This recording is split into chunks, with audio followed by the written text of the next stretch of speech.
अस्सलाम को नाज़रीन, मैं आपको एक अहम सैर करवाने जा रहा हूँ जो शुमाली इलाका जात पर मुश्तमिल है। ये इतने ही खूबसूरत मकामात हैं जितने ही इसके लोग खूबसूरत हैं। आपसे एक छोटी सी गुजारिश है कि मेरे चैनल को सब्सक्राइब करें और साथ ही दिए गए बेल आइकन को प्रेस करना ना भूलें ताकि हम आपको नई वीडियो और नई मालूमात फ़राहम करते रहें। आगे बढ़ते हैं नाज़रीन इस वीडियो की तफसीलात की जानिब। ये पाकिस्तान के एक खूबसूरत तरीन मकामात हैं जैसे कि वादी लीपा हो गया, या ये जो शुमाली इलाका जात यानी कि गिलगित बिल्तिस्तान, नरान, कागान और भी बहुत सी वादियों पर ये मुश्तमिल एक खूबसूरत तरीन ये सैर होगी। आप इस वीडियो को मुकम्मल देखना ताकि आप भी ये खूबसूरत मकामात का नज़ारा कर सकें।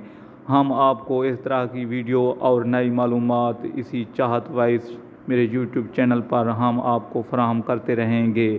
आगे बढ़ते हैं कि ये मकामात इतने खूबसूरत हैं क्योंकि यहाँ ये इतना बुलंदी है, तकरीबन 48,000 फुट की बुलंदी पर ये मकामात हैं। यहाँ सालाना बारिश तकरीबन 78% से लेकर 90% बारिशें होती हैं और ये सरसब्ज़ इलाके हैं। ये सियाहों के लिए, चाहे वो गैर मुल्क से आएँ या पाकिस्तान के रहने वाले बाशिंदे ही क्यों ना हों, ये इतने ही खूब